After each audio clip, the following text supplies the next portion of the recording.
Yeah, we are here. What's up? What's good? What's popping?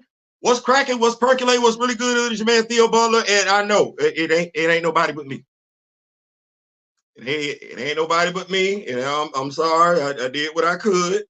That said, we still gonna have a great show. We here for a good time, not for a long time. We gonna have a great show. Because when you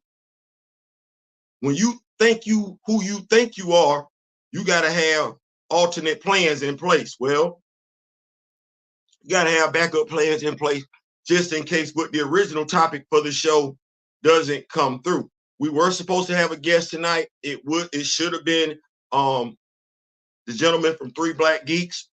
I'm going to give him the benefit of the doubt and say he's busy. That's exactly what I'm going to say. You see what the topic was, clash of the generations and everything like that. I put that on there, but it wasn't going to be anything like that. As we say, kings build bridges. They don't burn them. So before we begin, like, share, subscribe. You like, leave a comment. You don't like, leave a constructive comment. We got a great show planned for tonight, regardless of what everything happens. So let's go. Full transparency. Supposed to have a guest tonight, gentleman from Three Black Geeks over there on Twitter. I'm going to use the word confusion. That's what I'm going to use. I'm going to say there was some confusion. And this all started on Friday night. So all started on Friday night. On one. I find comments like this lazy. And when the comment that he's talking about, what's going on, Big Ronnie? What's going on? The comment that he's talking about is the gentleman said, why race swapping bothers people so much when a character's race isn't central to the character. You can't say that to a comic book fan.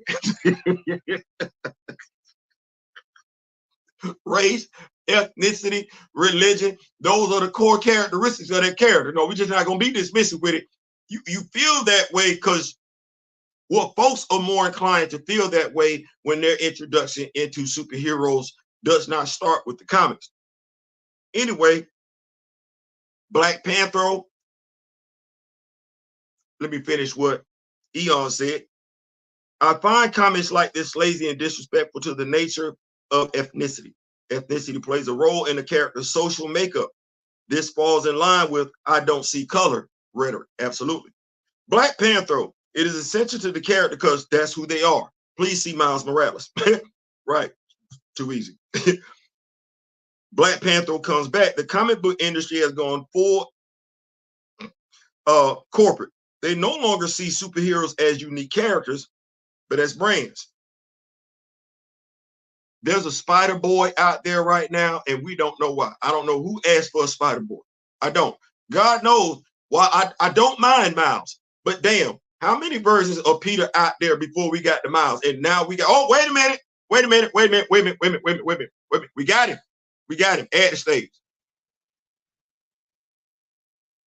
There we go. We got him. What's going on, brother? Hey, what's up? Well, nothing much. Now, I know what the label says, what the thumbnail says and everything like that, but I believe in building bridges. Okay. First of all, introduce yourself to everybody, Rock With Me Nation and everything, because you ain't have to be here. It's Sunday. You got other places you could be, but you blessed us with your presence. So if you could, introduce yourself to the Rock With Me Nation, man. I ain't going to be like that. Oh, no, you're good. My name is CJ, 1/3 of Three Black Geeks podcast. Pretty much we've been kicking around since 2010, well, 2009, but 2010. Yeah, been kicking around on social media since the early days of Twitter and still doing it to this day. So, okay, that's what's up. Now, what I'm gonna tell people, I looked at my brother's page. This a proud brother right here. He ain't on no foo-foo. No, I'm just telling you, he ain't. No. We can have disagreements, but I'm telling you, our core beliefs are right there. He believed that what that is. I didn't look at it, dude. So, CJ, I want to ask you a few questions if I could. Yeah, go for it. You a Power Rangers fan? Yeah, since day one. More so Toku fan than Power Ranger fan, but yeah, all the same. Okay. Now I asked that question because, like I said, I looked on the page and I ain't in the Power Rangers like you. I ain't gonna tell that lie. That would be me being lying. It's Sunday, and I got other things I would rather lie about anyway. This ain't one of them. So I'm low key, high key envious. Is that y'all, the crew with the Power Ranger costumes on? Well, so that was part of a photo shoot that we were doing at BlurCon this year. Right. And it was kind of one of my friends, Everett. He's the one that set up that whole Power Rangers sort of meetup at BlurCon, and it was like me and it was about at least 30 other, maybe a little bit more than 30. It was probably, I would say, about 50 other people that were dressed up there, and yeah, that was all of us. Just we did a photo shoot, and after it was done, that whole weekend everybody was playing Kendrick's Not Like Us. So somebody just caught video. I ain't mad. Listen, I ain't mad at that. I ain't mad at that. I'm low key envious because I'm like, damn. I told my wife last night. I said, damn, cosplay costume fine. Now I ain't finna act like that. It's yeah. A lot of people are kind of very because I was at Power Morphicon earlier this year too, and one of the stunt guys, we actually did an interview with him. He was like, "Your guys' cosplay outfits are way better than our stunt outfits," and that's only because if you think about it, like years of, and it's not just Power Rangers, it's other cosplays across the board, whether it's Marvel, DC, and all that stuff. Right. We've come a long way from the early days of conventions where you had to find somebody to commission an outfit and hope that it's close to what you want. And right. Once you have other companies that came into the mix and started being like, oh yeah, we can do this costume, it started kind of opening up the doors for costumes to actually look a lot better. Oh no, y'all in there. No, y'all doing the damn thing. Like I said, I showed it to my wife. The closest I got to that, I got the Captain America Stealth Shield life size. And of course, I got this. Yeah. But I ain't got the whole Panther habit. We ain't did that. Then I ain't but 5'8.5". I ain't trying to be. Now you can get the full Black Panther like skin tight suit for like $100 and you're straight, pretty much. But watch this. I don't want to cast myself as T'Challa. I ain't but 5'8.5". Look, cosplay can be for anybody. I'm 6'4", so like I'm like a tall Power Ranger. I stick out. Now watch this. You ready? Considering what the topic of conversation has been since Jon Stewart has been cast. That's a nuanced conversation that can go both ways. So like to me, with even how you look, if we just take the glasses off and maybe cut the hair, give you a fade and everything like that, you could be Jon Stewart. You say you 6'4". Yeah, but for me, it wouldn't be fair. At least I'm looking at it. This is a good way to kind of talk about it. It's like I would rather that go to somebody that's more darker skinned, because that, at least for me, it's like I get why they hired, that actor to be John, because he's the hot hand, because that's just how Hollywood is. If you're the hot actor, they're just going to go to you as one of the hot actors. He's one of many young Black actors that are out there, but they went with him because of the Netflix movie that came out, and also him being Malcolm X. So it's like, he's a good actor, so I get it, Now watch this, if I may. The nuance part, I can appreciate that. I absolutely can. Yeah. Have you ever seen Jon Stewart in the comic book? Yeah. Dark skin, had the afro when he initially came out, and they gave him the marine haircut and stuff. In that comic book, when he initially came out, if you go back and look at it, he went through 3 shades of brown in that comic. Oh yeah. That's And nuance. If you and I have looked in comics, read comics, if Aurora showed up in a comic book and other Black characters in that comic book, I think if we go back and look, regardless of where those Black characters hailed from, they all had the same skin tone as Aurora. Yeah, give or take. Yeah, given whoever drew it. Yeah. So not necessarily who drew it, the nuance, who colored it. Yeah, the colorist for that. Even if we look in the Avengers right now, Jed McKay is writing that. Yeah. Aurora, T'Challa, and Sam Wilson are in that comic. Yeah. Aurora is from Kenya. Yeah, that's Africa. T'Challa is from Wakanda, fictional place. Sam is from New York. Mm-hmm. There is no delineation of skin tone variation between those 3 characters. Now I said, because I can appreciate how you feel, but what if I said to you, me being born in 1968, having read comics since 70s, Riff, reading is fundamental, reading Rainbow, Blick, Blue Marvel, and all that stuff like that, the Electric Company, Zoom, Sesame Street. Reading was fundamental to me. And superheroes is what got me to reading. I think we had Tony Cottrell, me and my big brother Daryl had Tony Cottrell on the show the other night. The 7-Eleven Slurpee cup with the icy in it, the Hostess fruit pies, the Slurpee cup would have the superheroes on it. And this was back when, I'm not gonna call him the 4-letter name, Richard Grayson. His classic Robin costume with the pixie boots and everything like that. There was no variation. If Luke Cage was in the comic book, Luke Cage, T'Challa, and Sam, they were the same shade of brown. Yeah. We struggle with this right now as comic book fans of color, because if we're thinking about it based on what the color artist is putting out there, I can't be a superhero. Yeah. You know what I'm saying? So when we say the nuance, like I said, Kingsville Bridges. Yeah. You a Power Ranger fan. I want you to know that when I heard Power Rangers was coming out, I couldn't wait. I'm a grown man. I got kids. We going from Power Rangers to the Batman animated adventures. Yeah. No lie. My son at the time, I was with his mom. We not together. He wasn't my son biologically. I remember buying him the White Ranger costume when Tommy became the White Ranger. Yeah. Except I was so adamant, and of course, like you said, costumes have come a long way. You go to Toys R Us, that's what it was back then. You get the White Ranger costume. It didn't come with the boots. Yeah, it was just you, whatever tennis shoes you got on, and then the suit, and that's it. I wasn't feeling that. I was adamant about mine. No, we're gonna cut out that little footy thing. You're not just gonna put on any shoes. No, we're gonna get you some white socks with some footy pads in here, and you finna go out here and you finna be the White Ranger. That's what that is. Yeah. So I said that to say this. We got more in common than a little bit.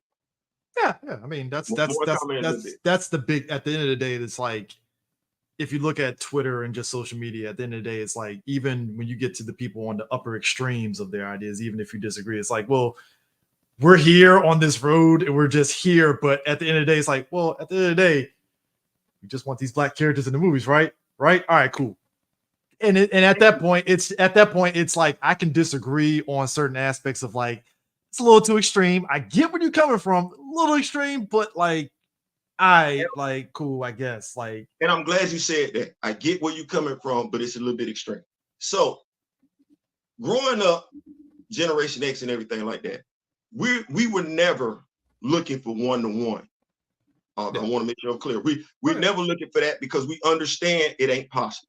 It ain't gonna make sense. It ain't gonna necessarily translate over. Even when we look at movies that are based on real life situations, we look at Chadwick Boseman playing the role of Thurgood Marshall. Denzel Washington playing the role of Malcolm X. Those things were dramatized. They weren't one-for-one adaptations.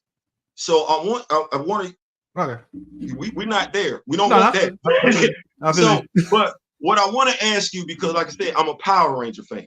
Okay. I'm not gonna say it like you. I ain't finna act like that. I looked on your page enough to understand there is a difference between my fandom for the Power Rangers and yours. I ain't even mad at that. I would be the one asking you some Power Ranger questions. What could be changed in it? Because I already know the answer to this, but I'm gonna ask it anyway for those that are watching. Did you watch the Power Rangers remake, the movie, when it came out and everything? Oh yeah. That was the basis for why, like, we started up our Morphin Metacast podcast. It came from that movie being announced, because I think a lot of folks, when it came to Power Rangers, it was like, all right, you had different class of people that were Power Ranger fans. You had people like me. We stayed with the franchise through all the highs and lows and all that. You have a segment of fans that, these segment of fans, it happens in any fandom, they just grew out of it. So a lot of them, after like season 2, and I'll even say season 3, they just said, you know what, it ain't for me anymore. I enjoyed it, but and that a lot of that had to do with just where the series was at in season 2 and season 3 in terms of the writing and how they were structuring it. Right.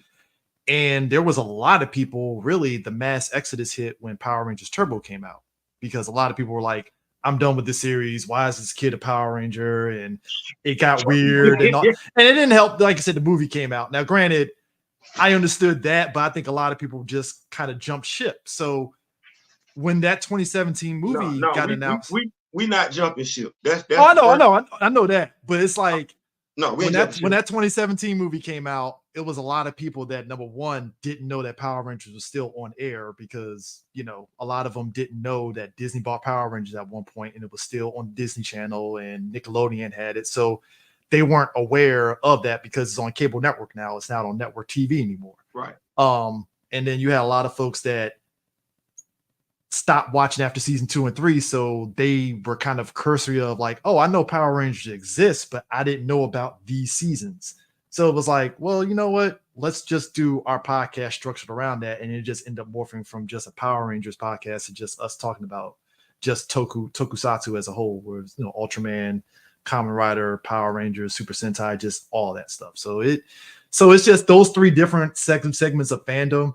When that movie came out, they all just kind of intersected at the same time. And you got a lot of hot takes out of that, because a lot of people, at least for me, I thought the movie was fine, but like at the end of the day, I think the people behind it didn't necessarily, they understood Power Rangers because they did a good job with the characterizations, but I think you can't copy the Marvel Studio way of doing superhero movies with Power Rangers, because you can't. So, well, let me finish real quick. Go ahead. So what I mean by that is, like, with Power Rangers, there's an ebbs and flow. Like, people want to see them in the suit throughout the whole episodes of the show, which the show does. Like the Rangers, they'll, whatever issues that they're having, they'll fight the grunts, and then boom, they'll transform. They'll fight the grunts, and then they'll de-transform, and they'll go with whatever the subplot of the show is, and then boom, the finale of the episode is they're transforming, fight the monster, whatever. The movie did the opposite of it, and it's like, well, we didn't see him in the suit until the 3rd act, and that was like the last 15 minutes of the movie. And people, when they hear Power Rangers, they want to see the people in the suit. You did good on the characters. Everybody loved the character work. Everybody loved all the actors. They loved the story. It was just, we came here to see the people in the suits from like jump, and not just the last 15 minutes of the movie. And that's the thing that kind of took everybody out the movie, because it was like, this isn't really Power Rangers the way it should have been, and here we are. Now watch this. I'm glad you said that. I really, really am, because like I said, I'm the Black Panther fan comparable to you as the Power Ranger fan. Yeah. They call me the grill over here. They would probably call you the gatekeeper over there, the same daggum thing. So when you speak about those nuances and everything like that, I felt the same way you did. Yeah. No, I felt the same way you did. With me collecting the action figures, like I say, I have every black action figure, every Black Power Ranger action figure that they made. Yeah. They did release Ninja Storm as action figures. I'm in my feelings about that. What are you talking about? Like the Lightning Collection, the newer ones? The Lightning Collection. They did not. Oh yeah. They never. I don't think they were. I don't think they were getting to. I think they were getting to that before they stopped. But you're right.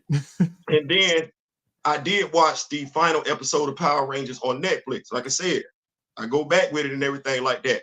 In my feelings that Hasbro is not going to continue the toy line. I think they sold it over to Super 7.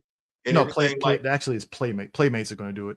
I think Hasbro still owns it, but I think they're letting Playmates do the toy line and stuff, which that Playmates does good with Teenage Mutant Ninja Turtles. So it's like, I have optimism that they'll do a good job, but what is that going to look like? That's really, me, I'm looking at how's that going to scale with these Power Ranger action figures I got. Yeah, that's the other thing. It's the jury is out on that. So you're right. Right.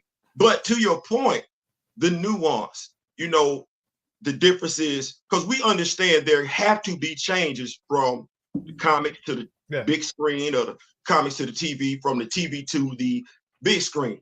But there comes a point when you, as a fan, it's not what it should be. For instance, us as Black Panther fans, we were upset about Njobu.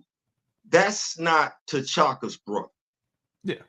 When we look at T'Challa's origin story, and I think each origin story is key. I know there was a difference in the origin story from the Power Ranger movie between what you and I got when we were watching the live action TV show. Yeah. Well, T'Challa's origin story is similar to Bruce Wayne's.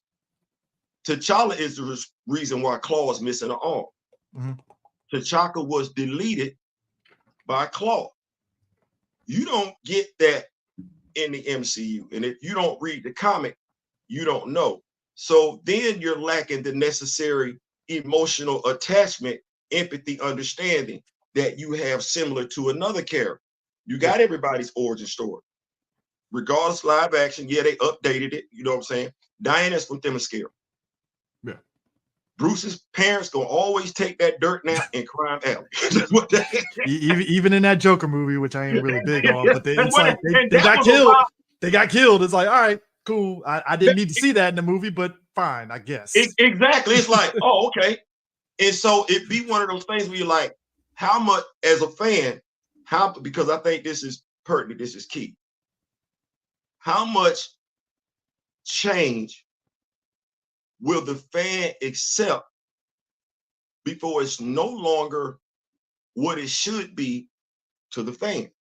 I think that has to do more so with like to your point, like the thing with Power Rangers. I think my issue with that movie was more like, unlike the MCU, where you know they're going to continue those characters in some way, shape, or form. So you know because that's Marvel Studios, they're in that kind of like wheelhouse. They have to keep making movies and TV shows. Because that's what they do. Unlike WB, where WB doesn't necessarily have to make hero movies and stuff. They can just do whatever because they have other things. So Marvel Studios, okay, even though they say that they're not going to recast the character, business-wise, they're going to recast it. It's just not at the moment, right? So there was a hope of like, all right, you know what? Black Panther is fine. They'll adjust it, whatever. With Power Rangers, because it was Universal, Power Rangers, unfortunately, doesn't have that wiggle room that the Marvel Studio movies to have, where it's like, you're going to get that. With Power Rangers, I felt that they put too much emphasis on focusing on the dramatic aspect of it and hoping that they can sequel bait into a sequel. And it's like, that's not a guarantee you're going to get a sequel, unfortunately, because that studio is wanting your movie to make a certain amount of money. And this is Power Rangers. You can't sequel bait that. You got to put everything on the table straight up. And that was my issue. It's like, you sequel baited everything. And it's like, why didn't you just go all in? And then if you get a sequel, cool, then you can do whatever instead of just holding back stuff. Forward to Tommy showing up. I ain't gonna lie. They held back way more. And I think with Black Panther, with the movie side, it's like, I get people's like sort of like, oh, well, Njobu, the dynamics between T'Chaka and T'Challa, we wanted more of that. That's fair. I think that, and I also think the other side of it is like, obviously they have their world, the studio. I mean, let's be real, backing up for a second. The studio from day one, from Iron Man, they told you straight up, hey, this is how we're doing these movies. Take it or leave it. And that's fair. It's on me as a consumer to be like, you know what? It's not my thing. I'm not going to watch it, but you know what? Godspeed. Hope everything goes right. It just is what it is. What if I, like you, am operating on a different level than the casual fan? What if I, understanding everything you just said, am privy to more information? Yeah. What if I'm privy to Derek Bozeman's statement on December 8th, something that not enough of us are aware of? Yeah, I know all about that. Right. But what if there's also an article from two different websites shortly after the Black Panther movie released in 2018, June 16th and June 16th, June 18th, from two different sites, that they were already wanting to move the mantle, because we say that, but we say that for a whole different reason. Wanted to move the mantle from Chadwick Boseman to T'Challa, Letitia Wright, Shorty. Yeah. So if we're looking at, because I think what this is before he died or after he died? This was before he died. This took place in 2018. Okay. Gabbo from Machiavelli Media, as you can see him, diehard Black Panther fan, said, Theo, go. This is what you need to look at. So I went and I looked at Derek Bozeman's video. Well, Derek Bozeman's video precedes Kevin Feige's video by 48 hours. Yeah. Now, I love the conversation that you and I had. We both know the English words. I think if you are a superhero fan, you just understand what words mean. Yeah. He used the word iconic out of context. He compared a live actor where there was no other actor. And then, like I said, me born in 68, Yeah. I saw what happened with Christopher Reeve. Horseback riding accident. We still got live action versions of Clark on the small screen. We gonna freeze this up for a minute. We gonna do a special on ABC. I was hurt when Christopher Reeve, because Christopher Reeve was my Superman. Yeah, they definitely froze that for a while. Yeah. Give or take the Nicolas Cage thing that didn't happen, but yeah. Yeah, 15 years was what it was. Mm-hmm. The Superman that they brought back was the same Superman that Christopher Reeve portrayed. This wasn't an alternate universe or anything like that. Yeah. This was the same dude. Brandon Roof. Yeah. Then I'm looking at it like this, like I said, my age. We come from a time, Good Times, Jefferson's, Different World, Cosby Show, Family Matters. Yeah, we did have other shows on TV that portrayed us in a different light. God knows we came from the 70s, right? We had that stuff going on. So we're looking at the content that's out today being presented to us as a people. I can tell you they got us with that whole Flavor of Love thing, because they presented it like it was a comedy, but then want to say it's reality television. Now that's all over TV. I mean, it's a comedy in a different way, you know, for different reasons other than what it's supposed to be. But you and I being who we are, cognizant, intelligent, free thinking, Black men, we see the difference in the music that was out back then and the plethora of music that's out right now. Yeah. The television, I think it's safe to say you and I see something. I don't speak for myself. There's a certain value in superheroes that I admire. Sense of right and wrong. You ain't got to be perfect to be a superhero. You can actually be flawed. You can actually be an anti-hero. I think Tommy is what? Tommy was the first anti-hero we had. It's weird because it's like he was a villain, became a hero. I wouldn't even see anti-villain would be like he still kind of has that edge. He went straight hero. I would probably say he did. I think the only one that was an anti-hero that you could probably legit say would be somebody like, I would probably say it was actually my man from Lost Galaxy, their Sixth Ranger. Okay. He was more of an anti-hero because he wasn't necessarily like 100% with the Rangers, but he was just kind of his lone wolf, essentially. Like, oh no, I'm doing my own thing. Like, I feel that. And watch this. You know why I'm not gonna go back and forth with you? Yeah, you Power Ranger expert.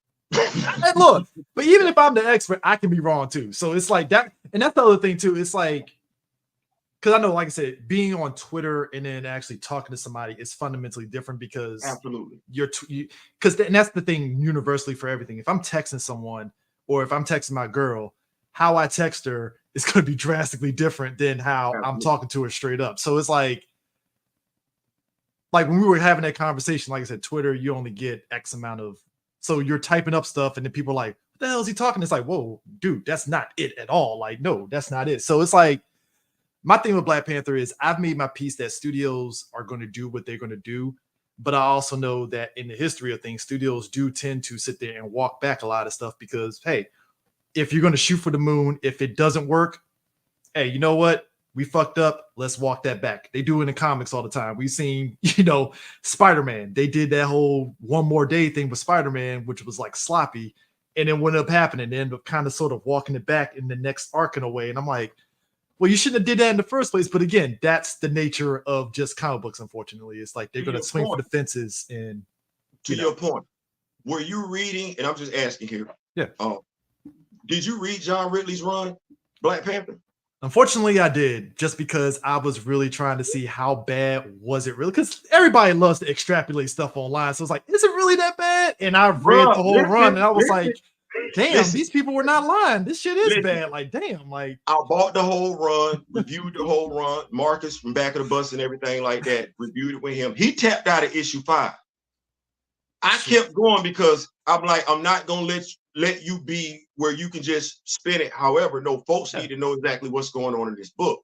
But I wonder if you notice the synergy between deconstructing T'Challa in the comic book to low-key match what his deletion on the screen. This was, I think that was, but I think with that one, my issue with Ridley when he did the Black Panther book was like, all right,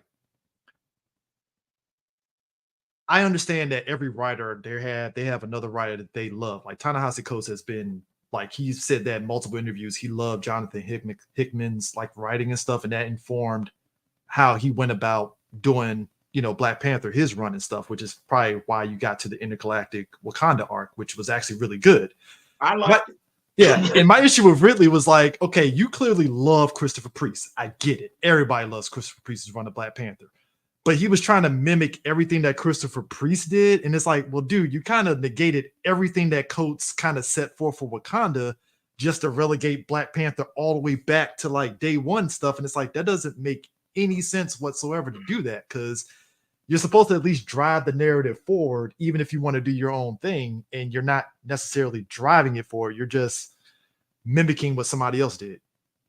And that was my issue with how Ridley did it. And it's a shame too, because I loved his other side of DC history books that he did for DC.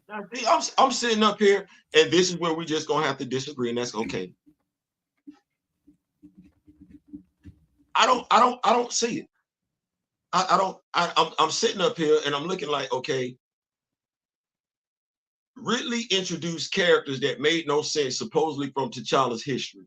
Yeah.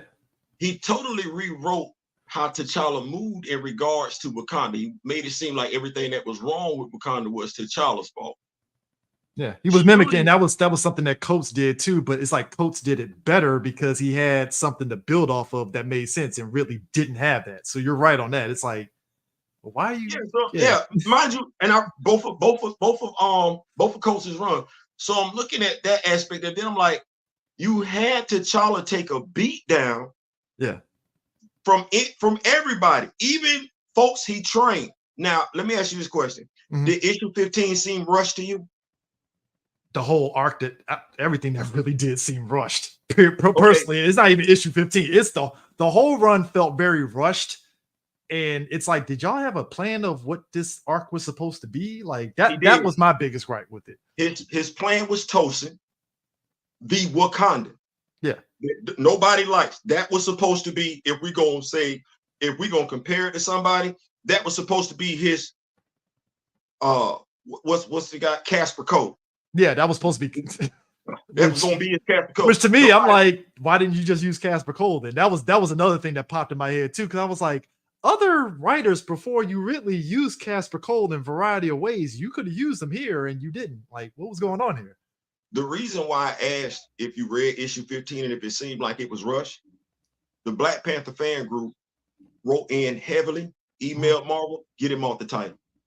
Oh yeah, no, he needed to go. He get him off the title. So I'm saying, I guess what I'm saying is that I think, because like I said, you are a Power Ranger fan. I'm who I am. I'm a Power Ranger fan. I'm more than the Power Ranger fan. But I'm saying, like, comics too. So it's like I'm multifaceted on a lot of fronts. So it's not just one singular thing. But I feel you. No, absolutely. So I want to make sure we understand. Okay, cool. He's multifaceted. Yeah. I guess what I'm saying is that I would lean on you for my Power Ranger knowledge, because at the age I am, I'm comfortable in my skin to say, okay, even though I was watching it the same time he was, I'm older than he is, that ain't what it is. He's been involved with these characters longer than I have. Yeah. He cares about these characters more than I do, and there ain't nothing wrong with that. So when it comes to T'Challa, we know stuff that's been going on with this character that ain't necessarily been getting public knowledge or necessarily the attention that it receives. Ryan Coogler, you remember when he got arrested in Atlanta? Yeah. Well, you didn't find out about that till 60 days later. That made no sense to me. But when you found out, you know what day it was? Disney Investment Day. Yeah, because if that news came out, it would have kind of hurt Disney. Even if he didn't do anything necessarily that was like heinous, it's still, the optics of it is kind of like, let's table that until it comes out. You see how you explain that? Yeah. Some folks not looking at it that way. I know I had a conversation with someone and I asked him, I said, you don't see the irony in that the hottest thing out there, normally we find out about this stuff within 24 to 48 hours. Immediate. Black person. Yeah. So we don't find out about this, not 72 hours later, not a week later. Usually it just so immediate. happened to fall on Disney Investment Day. Now, going with what you're saying, they didn't want nobody to know.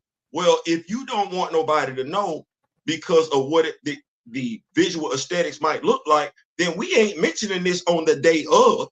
Oh, no. It'd be later after it. Right. They mentioned it the day of Disney Investment Day with, hey, we know y'all getting ready to invest some money. The dude that's over Black Panther 2, Black Panther, he just got arrested. That logic ain't lied. Yeah, it was weird because it was kind of like how Disney, when they kind of shit can, I'm putting in quotes here, shit can James Gunn. And a lot of us peep game like, okay, him being shit canned, he didn't need to be shit canned, but they got so much flack from right-wing folks that were like, oh God, you know what he said back in 2008? And it's like, bro, like, all right, but you see the fact that he hasn't done that in like years, so why are we doing that? Right. And I sat back and I was like, they're gonna hire him back because, like, from Disney's perspective, it's like if we shit can him and don't bring him back, we look stupid. So it's like, yeah, and everybody was kind of looking at Batista like, yo, chill, they're gonna hire him back. And then what happened? Like, as soon as he got the Suicide Squad job, Disney was like, oh yeah, he's back for Guardians 3. So whenever you finish your Suicide Squad movie, you can come over here and do your Guardians 3. And I was like, yeah, I figured they were gonna keep him on. Just like they, like, I think it was like a couple months ago, they said Coogler is still tapped for Black Panther 3. So I'm like, yeah, but we don't know if that's going to be in pre-production or not. That's the only thing we know. We just know he's on it, and that's it. So. Watch it. No. I know that sound braggadocious, sound kind of conceited. No. So when you say that, right, stay with me right here. Mm-hmm. When we looking at people move, because me and you observing, we ain't necessarily caring about what you're saying, how you move. When Kevin Feige make that statement January 10th, me and you watch Fast and the Furious. We see how the Fast and Furious crowd moved. The cast and crew moved in regards to Paul Walker. This cast and crew at home. We can sit back and watch it. We can feel how we want to feel. You see Chadwick Boseman sitting over my right shoulder. Yeah. You get the dude coming to the stage to make a statement in regards to Chadwick Boseman. Mm-hmm. We didn't get none of that in regard. When I say none of it, we big football fans over here. The eye test, you ain't move like that in regard to William Hurt. You low-key slid Harrison Ford right on up in there. I think that's mainly because if you think about it like this, right? It's the Christopher Reeve effect, except we are actually, because you think about, because to your point, what you were saying about how, like, after Christopher Reeve died, we didn't get no Superman movie until Brandon Routh played in Superman Returns. Pause right there, and I'm gonna tell you why I'm stopping. And you come back to me. Yeah. When Kevin Feige came to the stage, nobody that was, we in the black community, all we looking at, hey, his body ain't even got cold yet. What are we talking about? He just passed away. Yeah. Nobody asked for a recap. Nobody asked for a sequel.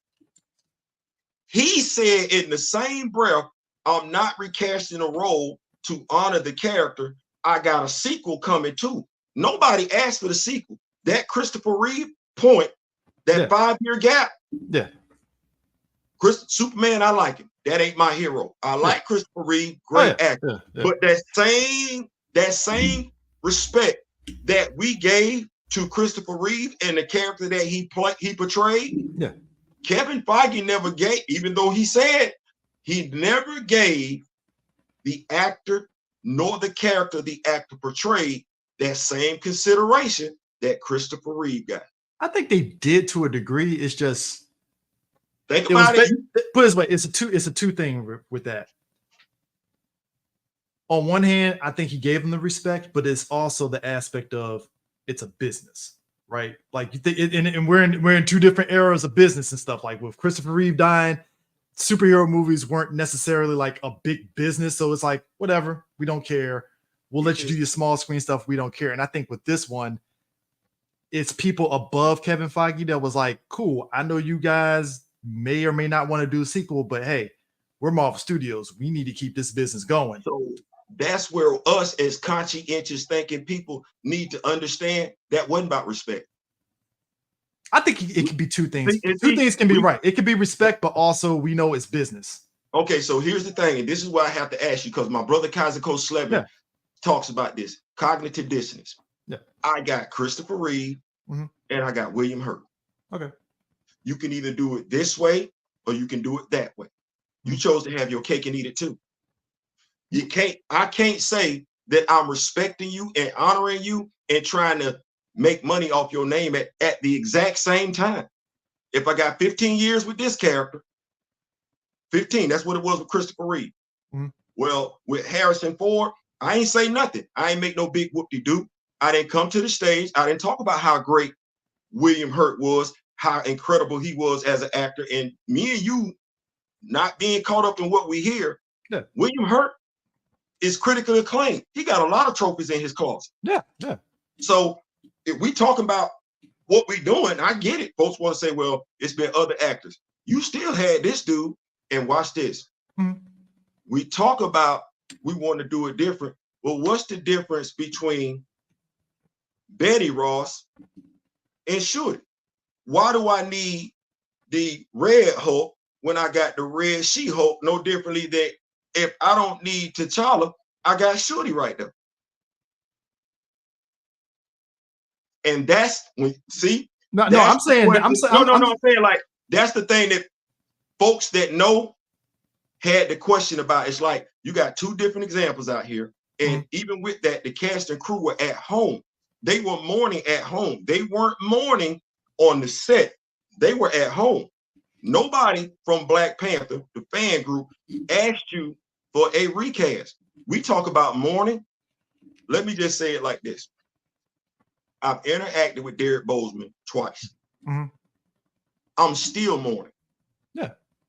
Still mourning. Like that. That's what that is at the end of the day. No, I'm still mourning. Dude was an incredibly talented actor and an even better man.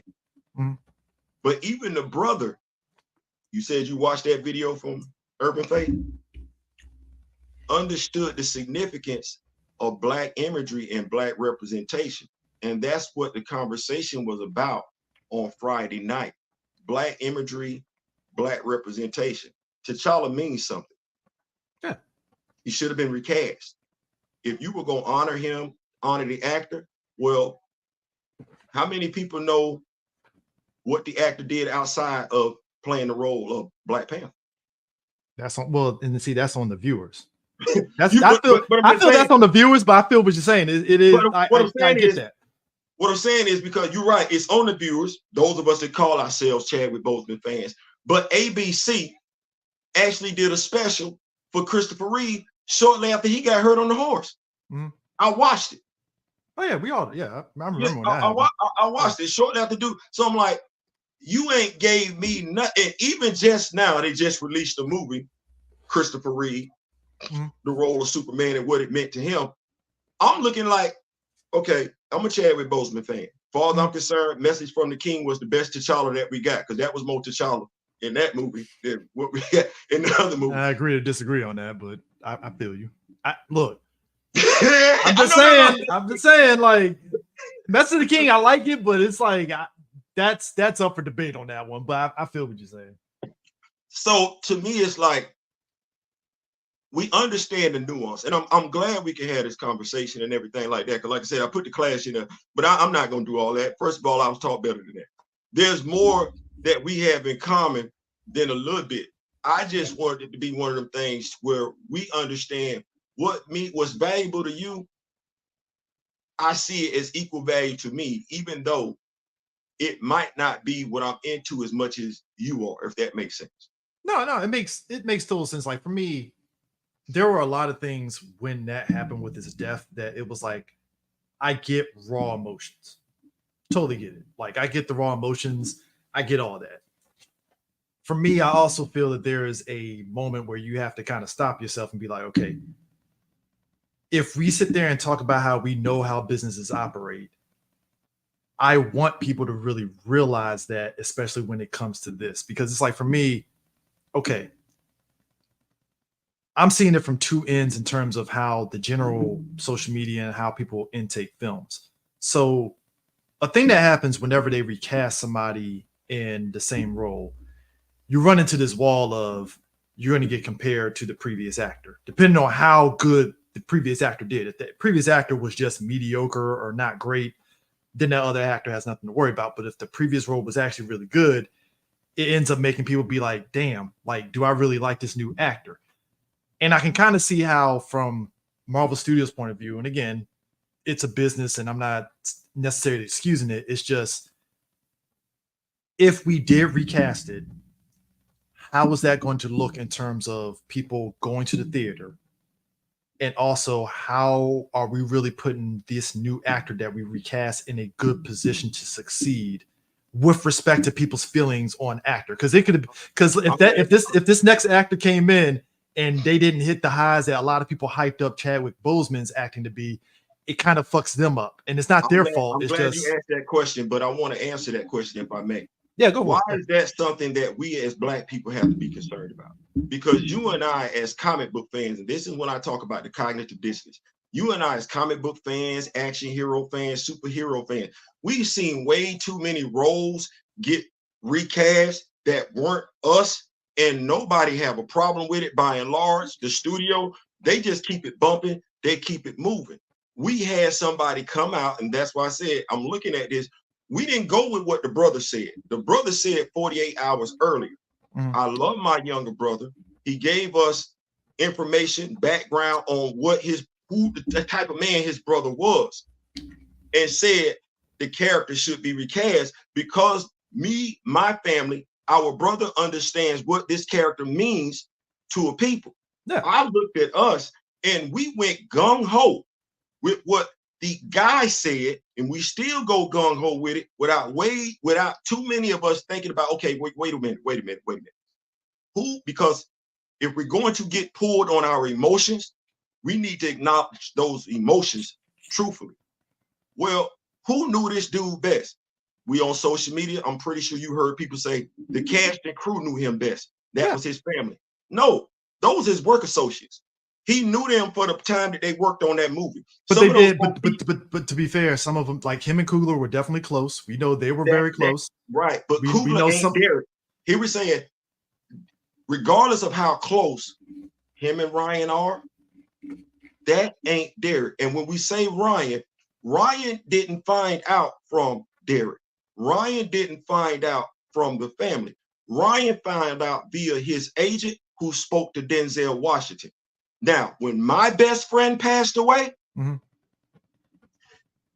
he was in Georgia. I was in Florida. His mother, reached out to my ex and had her come tell me because she didn't know how to get in. His mother, not somebody's agent, not another football player from the high school team. His mother. Cognitive dissonance. When we talk about his family, I want to make sure we're giving credit where credit is due to his family. I can know you. I've been knowing Daryl for 3 years now. Yeah. Until Daryl and me move in together and start working together, Hank, we're work associates by and large, but we are familiar with one another. Yeah. But who looks at determines that closeness? Me and Daryl like this. Yeah. His wife would be the one to call me if something's fortunate. My wife would be the one to call him should something unfortunate, not just somebody else out there. So when we talk about the friendship thing, you and I've had friends. Yeah. We got folks that we close to.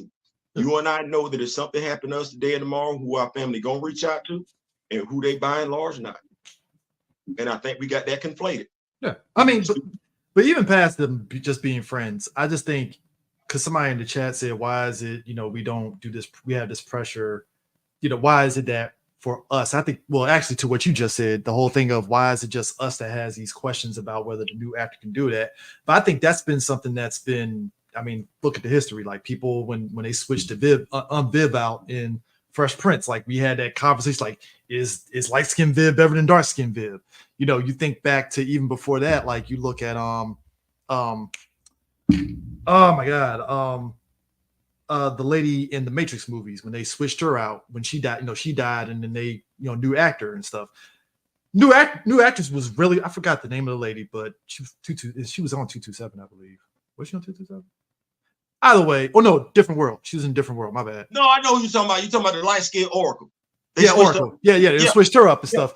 I remember there were conversations on message boards back then on like, well, is she better than the other one? I'm like, well, guys, like she's doing the role that she is. It is what it is. If you like it, it really just boils down to, do you like that actor more than the other actor? That's really what it boils down to. Now watch this.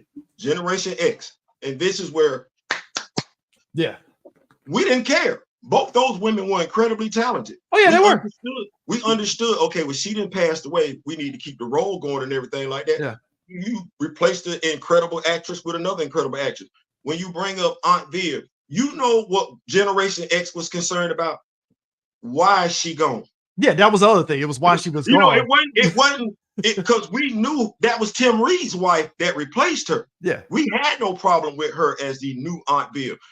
Generation X, we wasn't caught up in the colorism aspect of it as much as we were like, what happened? Because this was before the day and age of social media. Yeah. We wanted to know. But aside from that, like, no, this is our generation saw the baby girl from Family Matters go up to her room and never come back down. Oh, yeah, we saw it too. And that was something that they never did. But like even to your thing, but going back to what I was saying, trying to explain, like I think when it came to T'Challa, because I think we were all at that apex hype of the first Black Panther movie and that character really doing so great in Infinity War and, you know, in Endgame and all that stuff. That high is where the split hit, because once he died, there was some of us that was like, guys, if they're going to do another movie, maybe they don't need to recast because it's been so soon. Cool. The other side of it, I understood, like, okay, I get why other people just feel, hey, maybe Marvel Studios should just recast and keep it pressing. But then there's that other aspect of it is it does feel kind of callous a little bit, because studios will recast and not give two shits about the actor that died. And that sucks. That was the false narrative that was painted about Recast T'Challa. Recast T'Challa was not about, oh, let's go ahead and get this sequel. That was the biggest lie that was out there. Recast T'Challa was like, just don't kill off the character. And there were quite a few storylines in which the character could have been someplace else in the second movie without deleting the character. When we talk about folks that, like I said, I'm a Power Ranger fan, but I'm more of a Black Panther fan. The deadliest of the species, the storyline in which Shorty got those abilities, T'Challa could have been in a coma. He could have been right over there. And that's the thing with comics, and that was my thing. I think my thing is, and even just hitting to the apex of it and stuff, I didn't necessarily have a problem with them killing him. And it's only because, again, my brain, because I read comics, death is nothing. It doesn't mean shit in comics anymore unless you're Uncle Ben. It used to be Uncle Ben and then Jean Grey before they revived Jean Grey. But it was just like, oh, Uncle Ben. I ask yourself this question. If you're a Black Panther fan, you've never seen T'Challa take a dirt nap. The closest you got was Doom and Namor jumping him and he was in a coma in a tank. That was it. Actually, watch this. There's a story in which he actually does die. I'm not gonna mention it on this live. I'll tell it to you. Somebody mentioned no. I remember somebody mentioning that story arc, but like for me, it was like, at least, and this is just my perspective, even past that, it was just like, no, this is something new territory that we've never seen before. I don't mind this because, again, my comic book brain is, they're going to bring the character back. Don't worry. But I am curious, if you killed him, where are you going to go going forward with it? And that was me. And now I know ultimately at the end of the day, a lot of people ain't going to see that because, to your point, the imagery, you killed off the character. So it's like, damn, where is that imagery from? But like at the end of the day, I was like, no, I'm curious on this experiment. It was kind of like with Zack Snyder. I was curious on the DC experiment. I was like, you know what? Let me see how this plays before I sit there and start piling on the man. And then, it got to its conclusion and I'm like, Now, this is what I asked myself. What do we want as Black fans? Have we gotten addicted to something that, like I said, started with the flavor of love, and we just don't know how to disconnect from? When we talk about what was going to transpire, why were we cool? And I'm not asking you a rhetorical question. Why were we cool with our number one character? Some might say it's Aurora, and that's absolutely fine. But then again, I don't think we're going to have Aurora take a dirt nap in a movie. For no reason. I mean, unless they so choose to do it, but that's a huge leap if they do it. It has to make some sense in some way, shape, or form. Do that if you want to. So what is it about? Okay, that's not Clark. That's not Superman. Superman ain't our God. Captain America, that ain't our God. Yeah. This is our God. Yeah. What is it about us as a people to where we get the second movie? Yeah. And now I was a creative writing major. Yeah. That script would have got an F. You can't even tell me what it passed away from. Then the inconsistency between his father, his interaction with his father, and his interaction with his son. He told his father, "You should have brought the boy home." Mm-hmm. Well, we got this movie. I was born down south. Yeah. Well, not Yeah. born down south, lived down south. Born in New York, but lived down south. You got your baby mama and your child over here somewhere. Why you living right here? Oh, that's the side chick over there. But why am I writing that as a writer? A writer that grew up in the nuclear home. Why? Because some folks got mad when we pointed it out. Why are you writing? Because I'm actually one, I don't like it, but that's what that is. Why are you writing this child out of wedlock, giving him bastard status, when with the stroke of a pen, you could have easily have written that he and the kid got married over there, had the child. So the child is now coming after the marriage. Still not making sense why you not raising that child to be a king, because you got raised that way. Your sister got raised that way, and so did your older brother. But you also have to think about, but you also have to think on the other side of it. I know it's a rhetorical thing. I think that's more like, all right, I don't want my child to be part of the chaos that being in this royal family brought. That's my takeaway. But that's what I said. The other side of it is I understood, even though it's a bit extreme, but I get the logic of, oh, well, you have this, your side chick. Well, I don't even want to say side chick. I think I don't want to say it like that, because that implies that T'Challa had some sort of antagonist. He didn't. Okay, he actually loved that woman. So it was just, if he loved her, because I'm married. I don't know if you married. We ain't got that cool yet. I'm not married yet, but like, if you love that woman, you marrying that woman. This is this is one of the black stereotypes. Unwed mother, son without a father. When we talk about image, I know how folks can feel, but I got two eyes. No, that's what you put out there. I said I would have gave it an L. You couldn't even tell us what the dude passed away from. The comics being consistent with what they are, there is no ailment. Then Zordon. And I'm mentioning Zordon for a reason. It don't matter where I go, I got Zordon. I could be reading Boom Comics, I got Zordon. I don't give a dadgum what Power Ranger, Turbo, nut, I got Zordon. And given what time it is, I got the robot there and everything like that. It's giving me everything that I need. Bashed. Well, I mean, they dropped the ball on gods across the board anyway. So and like I said, that's another conversation on that, because I think, okay, this is just my theory. As fans, social media has made it to where we're very close to just everything. We're close to how productions are, because you see people leaking stuff. We, social media content creators are, listening to rumors and making it seem as though it's truth, even though it's not truth. So it kind of makes it hard to really kind of like intake all this. So right. It's that thing of like, all right, when I see the, like what you're bringing up to the point, it's like, I get it, but like, I don't know, man. It's like, I think we want, it's like all of us have this vision of what we want this thing to be. And that's the thing. And it sucks, because it's like, I feel we're not letting the studios be able to at least get to their proper conclusion before we can really just like, all right, I would have did this differently by doing X, Y, and Z kind of thing. Well, that's the thing. I can have a conversation with you. I can break out all the Power Ranger action figures. Yeah. And you and I can have conversations that ain't got nothing to do with nothing. We could just lose ourselves and talk about Power Rangers. We can't do that with black heroes, because the black heroes ain't popping up on screen. And then the actors that could play these black heroes, they're being race swapped, being played another character that ain't gonna ever turn that shade unless we talking Nick Fury. Well, it depends on the character, but you're right. Man, Simon, we sitting up here in Avengers Assemble. I personally look. See, everybody took that as like Marvel was coming out there saying, see diversity. I took it as, again, like we were saying earlier, Yaya is the hot actor right now. He's very charismatic. I mean, you saw him as Black Manta. He was like charismatic as hell. So if you're looking for a Simon Williams of charisma, I'm like, Yaya works.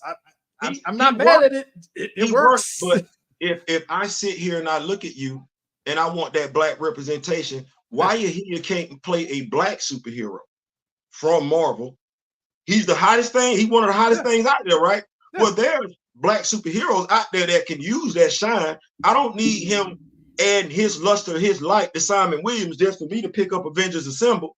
And Simon sitting up in there, and when they if and when they drop an action figure, Simon gonna be still a European dude.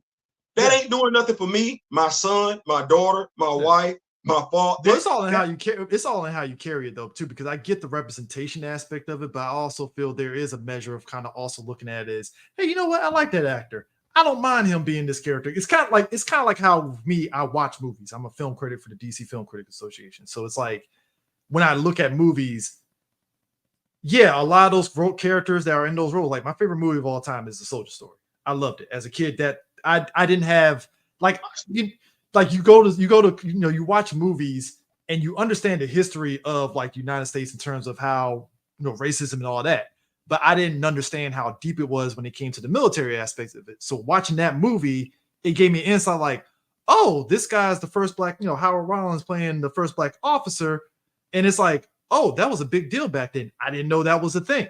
Right. So it's like I get that aspect of it. But if I take myself out of that aspect of it, all those actors in that movie acted their ass off. So I'm approaching, Yaya being Wonder Man is just like, no, he's actually a really good actor. I think he'll knock it out the park. But I can also see like on the other side in terms of representation, it's like, yeah, I don't know if Marvel would make Simon Williams black unless they just decide to just do it because nobody really gives a shit. But that's only if they're just doing an MCU version of Simon Williams action figure, and that's about it. And that's my point. You and I, hold on. Like I said, I got every Power Ranger that's black. Well, okay, well, you see the wall behind me. Yeah. When we look at how we move, because me doing this ain't just for, I'm more of a commentator. I can review the films, I can review the comic books and everything like that, the action figures, but I'm more of a commentator. 6-year veteran of the United States Marine Corps, honorably discharged. So I see how stuff is moving and what moves the needle for you and I, what moves the needle for our children. The Dora Milaje handbook, the book of the Dora Milaje. Well, where do our girls get that from? Because Disney talk a good game with DEI, Marvel Studios, but where is it really? When we look at how Shorty was developed, well, you gave Queen Mother Ramunda a dirt nap with water balloons, borrowing from the Avengers versus X-Men storyline, and that ain't how that happened because watch this. Scion stepped in front of the bullet that Dr. Doom's henchman was going to take Ramunda out. So we ain't even got him. So it get to this point where you know what you know. Yeah. And I love that. But I know what I know. Lamar Hoskins, Claire Benet, black representation. Yeah. I don't know if you're familiar with that character. I don't know if you know anything about that character. Yeah, Battlestar. That character is alive and well in the comics. That character showed up in the Intergalactic Empire. The MCU decided to kill him off to motivate John Walker. Well, in the comics, it was John Walker's family that took that dirt nap by the Watchdogs to motivate John. So if we know that in the comic, like I said, I'm sitting up here looking about it all because my loyalty is to us. Black representation, black imagery. Yeah. Make sure we can see us doing some stuff that we think we can't do or we don't do. Quite a few folks might not know how many Black Power Rangers it was out there. Even ask Theo. Now, if they want to know some more, I'm gonna have to send them to somebody else because I ain't gonna be able to tell them that. But black imagery, black representation. We got Ghost, we got Power, we got Book of Power, we got BMFG. All this negativity, black trauma, black porn. And when I say black porn, I'm doubling down on black trauma. Like, we got to die. We got to be born out of wedlock. We got to sell drugs. We had an incredible actor. Yeah. And even that actor knew what that role meant. To a people, not to himself, but to a people. I understand what you're saying. But I'm looking at us because my loyalty is to black. It ain't the Marvel Studios. It ain't the Marvel comic. It's to us. So when I look at us, I'm looking at we had something right there We got emotionally manipulated by words used out of context. We never bothered to look them words up. And if we let things keep going the way that they're going, well, the only heroes we act like we don't want to recast are the black ones, MCU. You watch the movies. Yeah, like I said, it ain't a matter of what I want. It's a matter of black representation and black imagery. James Rose is not paralyzed from the waist down. I know that, but see, that's the other thing I kind of disagree too, because I think we diminish those values. Because I remember you mentioned. Stay with me. No, I said it ain't that. We got Sam Wilson, Falcon, and the Winter Soldier. Yeah, we talk about how we supposedly struggle stereotypically. Well, Sam Wilson is a VA counselor in Washington, D.C. Yeah, that's great. Yeah, they're not broke. Sam Wilson, as a veteran, has access to Navy Federal, right, or USAA. Folks didn't even know Sam's rank in that movie. We got black veterans, and we had this thing stereotypically where we care more about the black convict than the black veteran. Yeah. Then you get Claire Bonet playing the role of Battlestar. Yeah. But did you even know that Battlestar was an E9? That's the highest ranking NCO in any American military branch.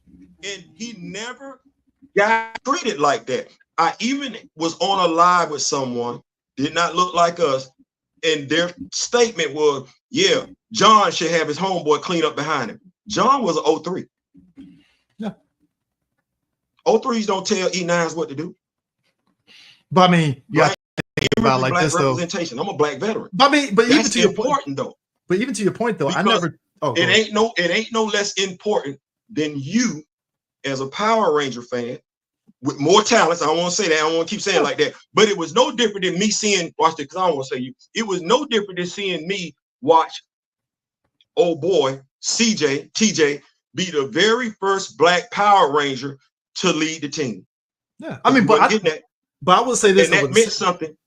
But the Sam Wilson thing, I never took it as them saying Sam was broke. It was more like, okay, and I think it's a minor thing. I don't know if you agree with it, but the one underlying thing that Falcon Winter Soldier brought up was like, hey, during that 5-year gap, a lot of dynamics fundamentally changed across the board, from the finance institutions all the way to how they had borders and everything else. And then when everybody came back, it disrupted everything.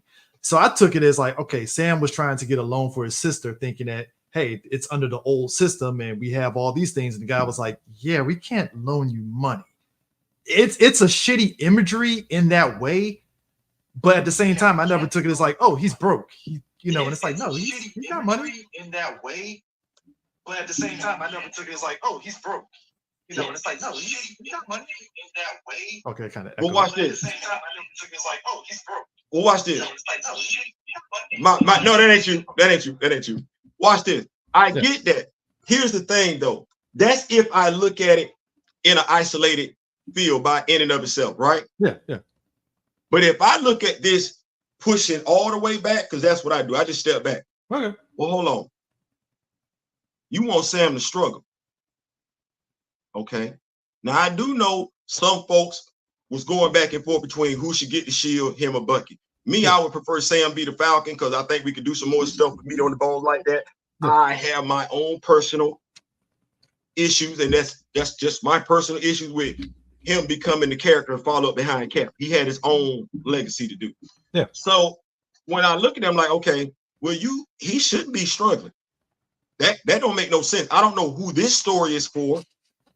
That's what I'm saying. I don't know who this story is for. But I mean, define from your point of view, define struggle, because I think that's where I'm kind of like, I don't think he was struggling, but just to give me an understanding of what you mean by struggling, because there's struggling like good time struggling, and then there's he's just dealing with certain obstacles that maybe he should or shouldn't have to deal with. Here's the thing: imagery and representation. I go back to that. Okay. Why do I want to write this story?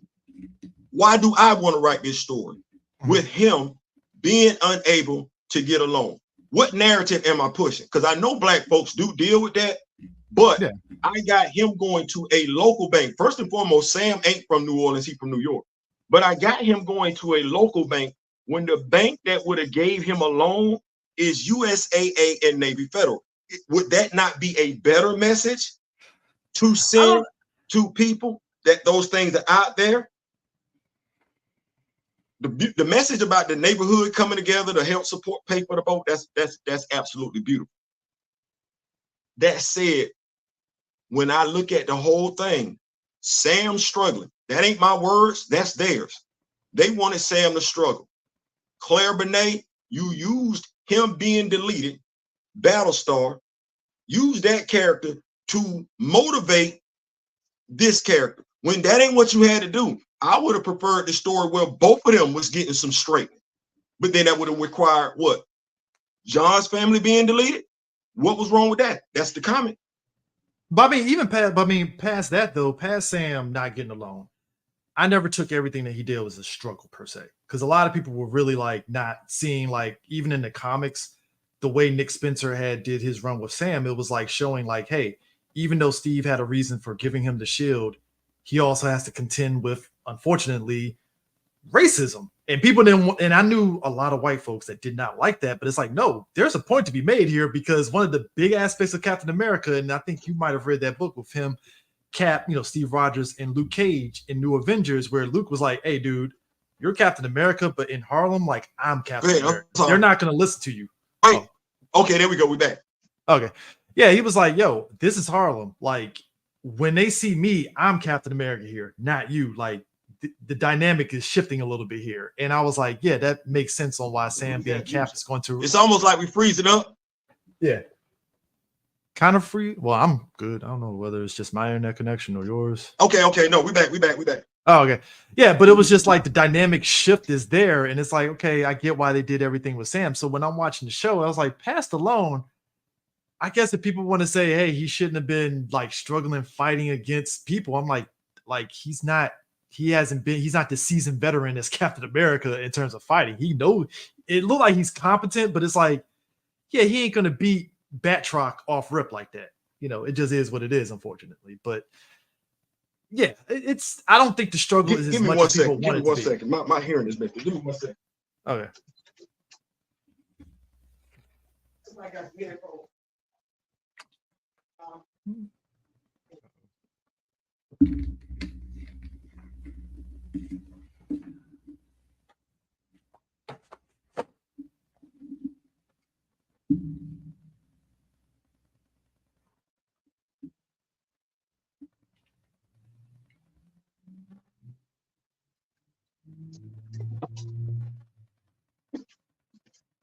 I'm back. Hearing's messed up and everything like that. Sorry about that. No, it's all good. But no, I don't think Sam was struggling as much. I think the true test to me is going to be this new Captain America movie. That's where I'm going to be kind of curious on how they angle Sam. Because if they at least show him being to the level that people want Sam to be in terms of, like you said, representation, all right, cool, all's forgiven. I think that's test right there. And it's like, for me, I give the benefit of the doubt if somebody has a track record of at least more or less, like, all right, I know they're going to steer the ship course correct, right? Unless you're somebody like Sony, which their track record recently hasn't really been good on that front of superheroes. So it's kind of like, I can't give you the benefit of the doubt. So it's like, I think for me, I guess with the whole discussion we were talking about on Twitter, it's like, I'm stuck in between where it's like, I'm seeing both angles. And I guess it's my wish that everybody can at least be like, hey, let's chill for a second and let the dust settle before we start, infighting and saying, no, I'm right, you're right. It's like, dude, we all want Black Panther to be front and center on this stuff at the end of the day. So that's my optimism that kicks in, where I'm like, they're going to bring the character back. Don't worry. Because at the end of the day, money talks. That's just the reality of it. And you see now. Once again, which blew our mind, but that said, we weren't asking for a sequel. I didn't mind the sequel. Money does talk. And if money does talk, yeah, if money does talk, and we ain't talking about with Shorty, because I know what that looked like. I didn't spend money on Shorty. I didn't spend more money on Shorty than the folks that went to go see Black Panther 2 for Shorty. I thought Wakanda Forever was fine.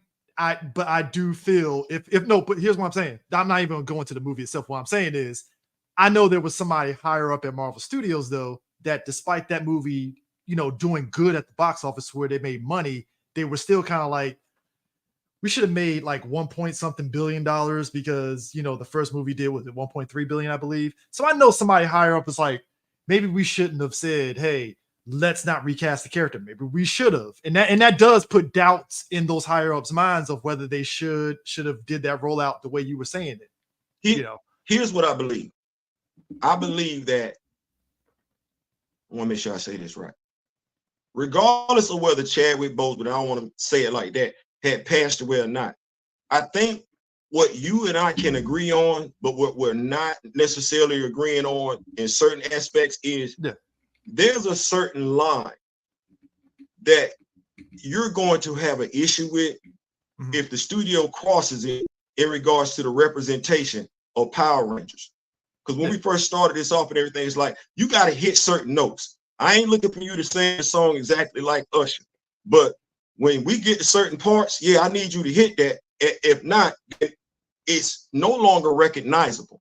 It's something completely different. But I even said on Twitter that, like, at least for me. Yeah. At least for me. Not going to speak for nobody else. At least for me. The delineation started with Avengers. If we're talking specifically about T'Challa, the delineation started with Avengers Age of Ultron. In terms of him removing Claw's arm is significant to his character. They robbed him of that. Well, 100%, or he also maimed Claw. Like I said, he took the arm. What we got in Captain America Civil War was him being a forgiving king. In our culture, quite a few of us took that, and not me, because I understand the character from the comics, but quite a few that only knew the character from the movies took that as him being soft. Which was stupid. I remember when that happened, I was like, guys, like, that character was not going to kill that man. Like, on paper, maybe he should have, but like, that's not the character. That character wasn't going to kill. Should have maimed him. Because remember, Claw said, I got this because of stealing some vibranium. At the very least, should have maimed him. If Claw could receive Ultron taking his arm, why not? Let's just save that part. Save that part. Claw gonna be showing up in the Black Panther movie. Save that part and let this be key to T'Challa's origin story. We robbed him of that, and I can't tell you why. Then you and I, as men, understanding men, okay, I understand what folks might have wanted him to do, but maybe it don't play out like that. We would have had, knowing the story, caring about the story, would we have had Claw delete him? Had him delete Claw? I wouldn't have. That ain't the story. You need Claw to return as an antagonist down the road. Maim him? Yeah. A key component to his origin story, just like the pearls falling off Martha Wayne's neck in Crime Alley. That's a key component to the story. At what point is that story, if you're a fan, no longer the story to you? Depends on how, I would say it depends on how hugely important it actually is. Because I said it online. Let me draw it like this. Yeah. You and I both watched the Power Rangers. We went to go see it, the movie, and I think you and I had similar concerns in regards to the remake. What would it have been for you, not speaking to anybody else, what would have made that movie not honoring, now I'm going to use the word we've been using, what would it have been for that movie to not honor the source to you? And we're not talking a one-on-one adaptation. I'm going to take that off the table. You have to put it this way, you have to do a lot for it to not honor the source. I think if it was just okay, it's a good correlation. It would have to be a situation to where they decided not to have them in the suits. They decided to strip away the morphing grid and them having morphers or any of that stuff.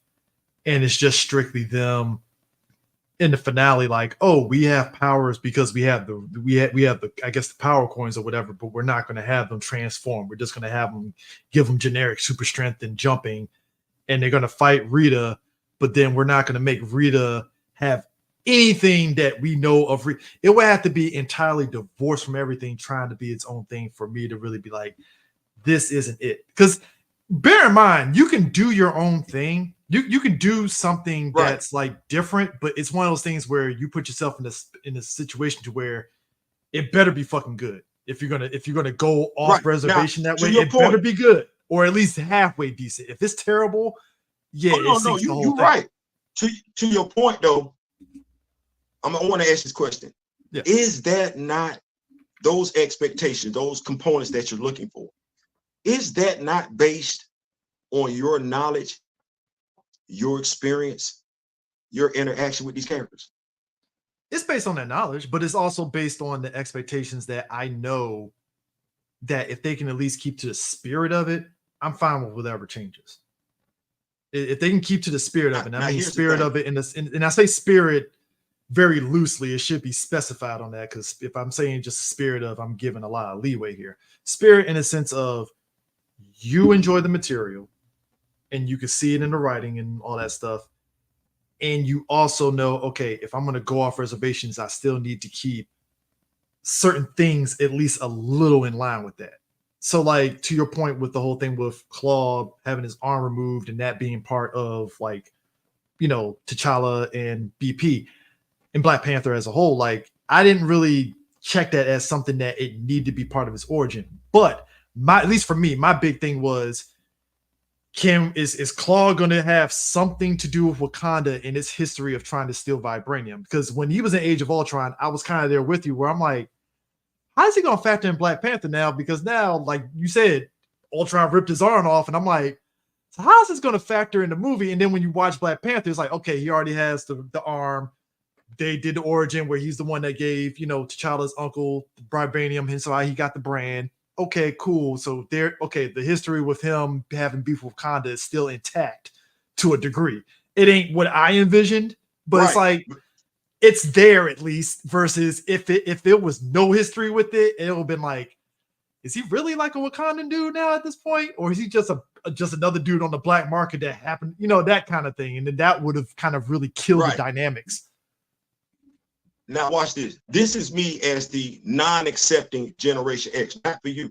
I'm not accepting that from the studio when every superhero's origin has always, by and large, remained intact, whether I watched it live action, animation, big screen, small screen, VHS, DVD. We ain't never done this before. So I'm like, why we doing Thor's origin was drastically different, if we're being real here. Because remember in the comics, he was a split person. And he had to do that. This was so. What? Hold on. When you say that, hold on. You said that, right? Now, here's the thing. David Donald Blake, Dr. Donald Blake, that was on the driver's license. That was his alter ego in Thor 1. The first movie, that was who he was. They say, oh, Dr. Donald Blake. So even with that, they pay homage to the comics. Yeah. Because that's who he was in the comics, Donald Blake. We didn't get the whole, we got to tap the hammer on the ground. That would be that 1v1. That 1-to-1. That's why I said I don't get caught up into that. I wasn't looking for the 1-to-1 adaptation. No, we got the Hammer, we got Donald Blake. Okay, we got Sif, we got the Warriors 3, we got Odin. Him and Loki don't get along. Oh, okay. We got the Destroy Armor. Okay, I'm good. So I mean, they did that in BP not too. Looking for a 1-to-1 adaptation with anything. They did it in BP. A little bit, because when he's coming up towards Claw and he rips that gun off, I was like, oh, that's your way of kind of, I guess, homaging him ripping. Okay, I guess. Sure. Here's the thing. That's the origin story. Remember, Claw deleted T'Chaka. Mm-hmm. That's significant to his origin. We acting like that ain't, but it is, because we saw a young black man, son, try and seek vengeance for his father. That's significant to his origin story. No different than Bruce saying, because my parents were deleted, this is going to motivate me to protect the rest of Gotham. We didn't get that. That was his origin story. And like I said, it was many more things. If I say to you, and I would, we could do this ad nauseum, but I prefer to do it all, there's so much more that you have not gotten as far as being a superhero fan in regards to seeing you on screen. And I'm not just looking at you, but I'm looking at our sons. I'm looking at our daughters. I don't want the prevailing image to be the latest rapper or the latest drug dealer, what is on HBO Max. No, because stereotypically me and you nerds. I mean, look, I do put this way. I do feel the kids do have that imagery, because even if you take away like just whatever you feel about like how they're doing Sam and Rhodey and Monica Rambeau, just their imagery, I do feel kids are resonating. I do feel black kids are resonating with that. Like, we saw Monica Rambeau in the Marvels. We saw, her mom in the alternate dimension as I forgot the hero she plays. Damn.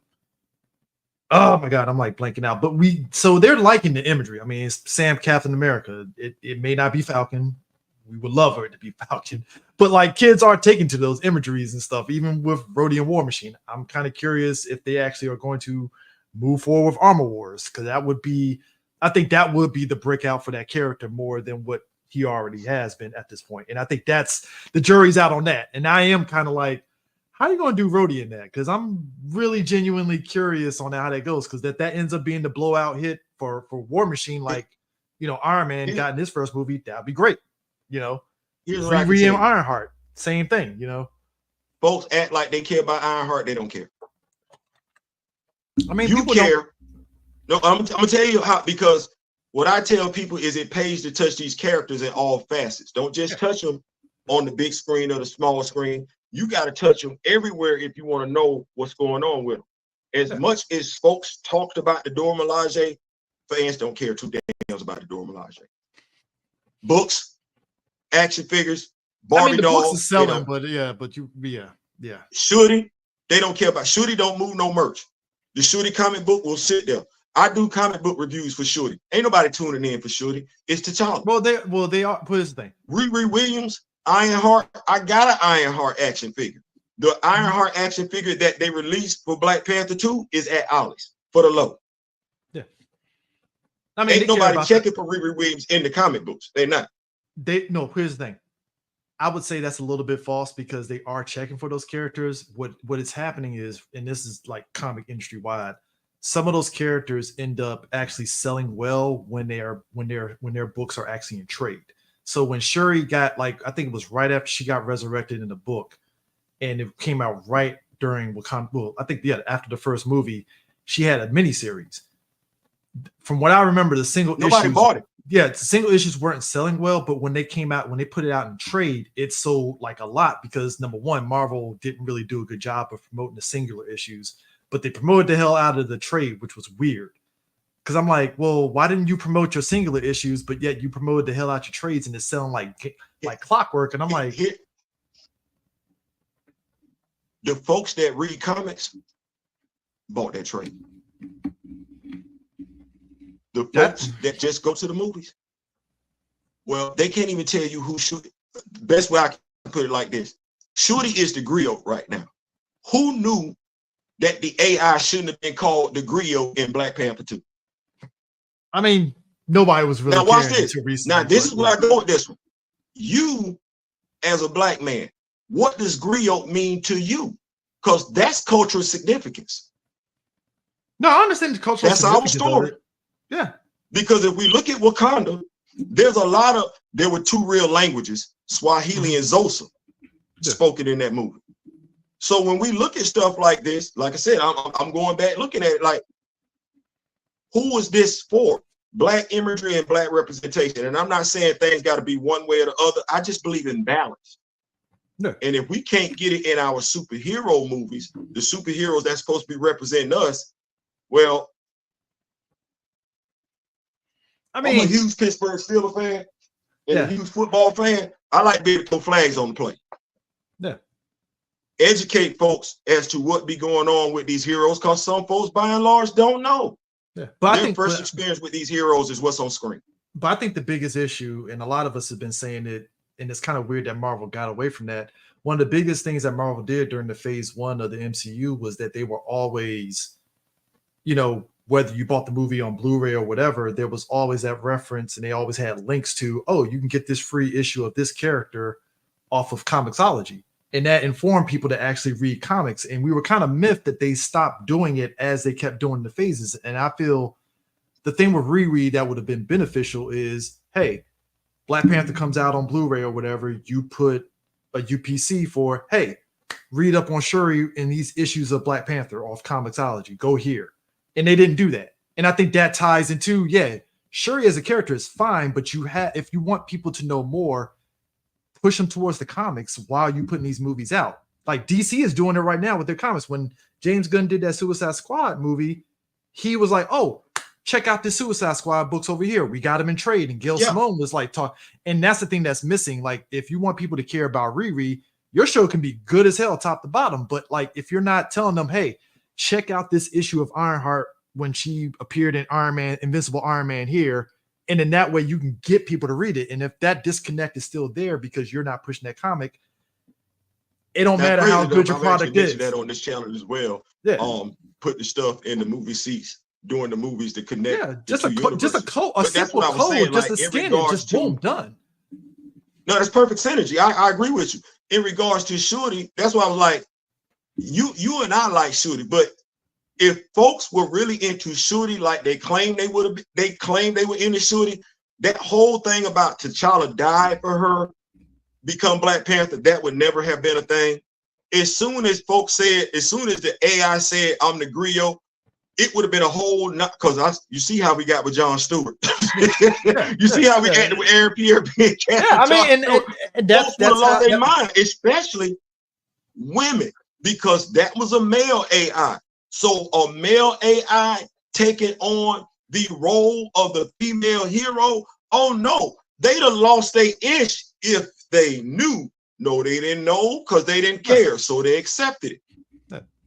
And that's the thing. And that's the thing. At the end of the day, when it comes down to it, it's like we both are on the same page. It's just like representation and stuff. I just think it's a thing where everybody is to blame in a sense, because it's like the studios first and foremost, they're at the top of the list of being to blame, because if you're trying to get that synergy to get people to care about these characters, you have to sit there and get them into like some of the comics and stuff. And as much as comics is daunting, as a business, your job is to be like, all right, if you don't know anything like Agatha, that show is actually pretty good. I ain't gonna say it's the best thing ever, but it's a decent show.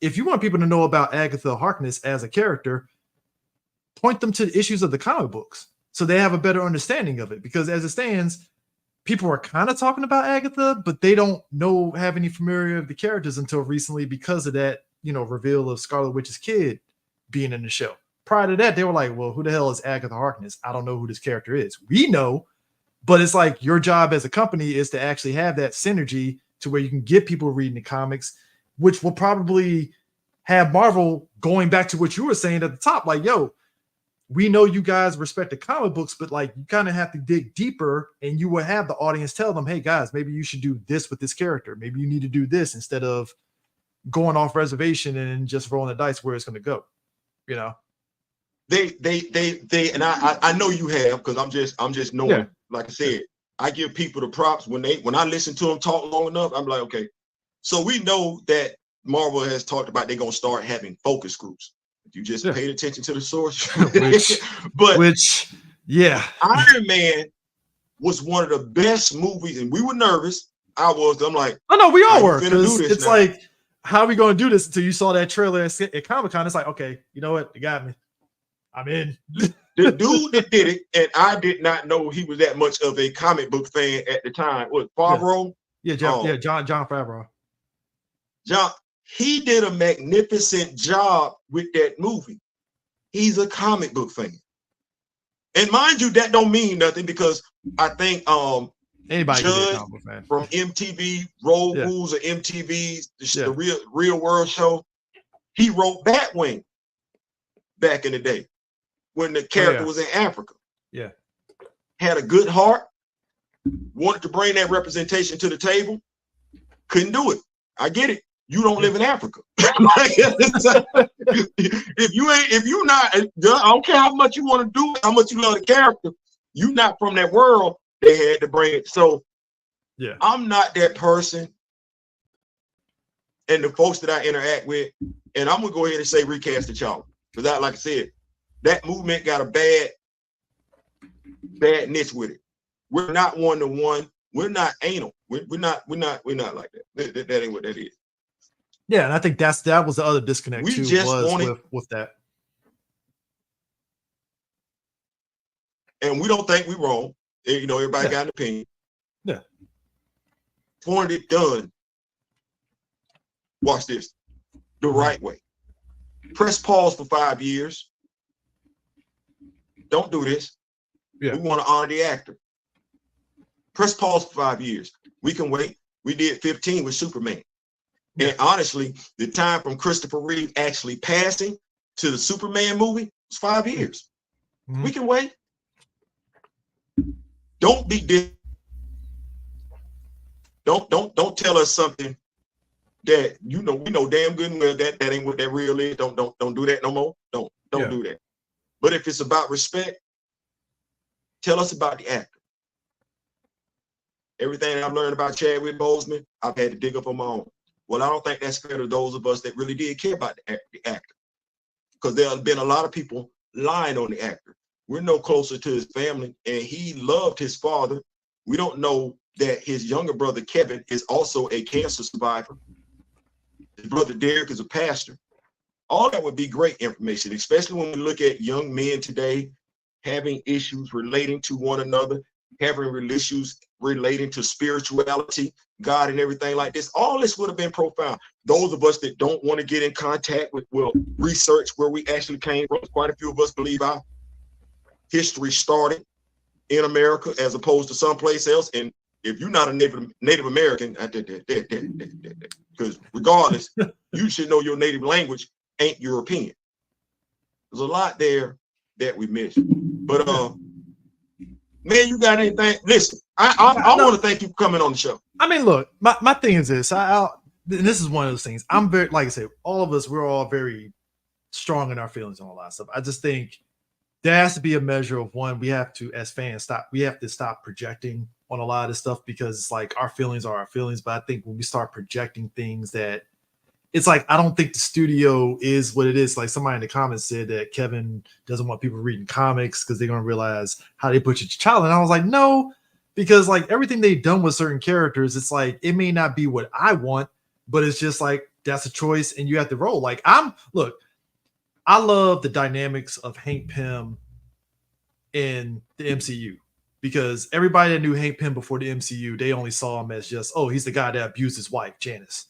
And I was like, all right, I get it because of how they have Hank in the comics. But like in the movies, I love that he's this mentor figure and we see his constant evolution. I'm like, that's Hank Pym that I would love the comic books to be, because he's still right now in the comics. I think if he's still merged with Ultron, I don't know if he is or not. I'm trying to remember. But like, that's the Hank Pym I want the comics to be, just this mentor figure that doesn't have that stigma of the negativity and stuff. So it's just like everybody's gonna have their opinions, but as long as we're all on that same page of, hey, we just want to know what is up with this character now that Wakanda Forever has done. Where are we going with this? And I think if they can at least give us, and I'm not saying we're entitled to that peace of mind, but I think we're just all waiting to see what are they doing next, to where I can say, okay, they're hopefully course correcting. We're good. And I think right now we're all just kind of lost because we don't know what they're doing. So I don't know. I'm concerned about them course correcting because they haven't acknowledged what the problem is. It ain't the budget, because you can have a small budget or a big budget. I think we talked about the other day, the Blair Witch Project was on a small budget and they made it do what it do. Well, that was a movie, so yeah. So when I look at Fantastic Four, yeah. So you mean to tell me Dr. Doom ain't showing up in this movie? Because that's key to the relationship between him and Reed. Then I'm looking at this is me. Yeah. Because here's the thing. I ain't a Fantastic Four fan like that. I got the action figure. But I ain't the one that's going to be pissy and going on social media one way or the other. If it do good, it do good. If it do bad, I ain't going to be surprised, but I ain't going to say nothing because I know what's in the comics.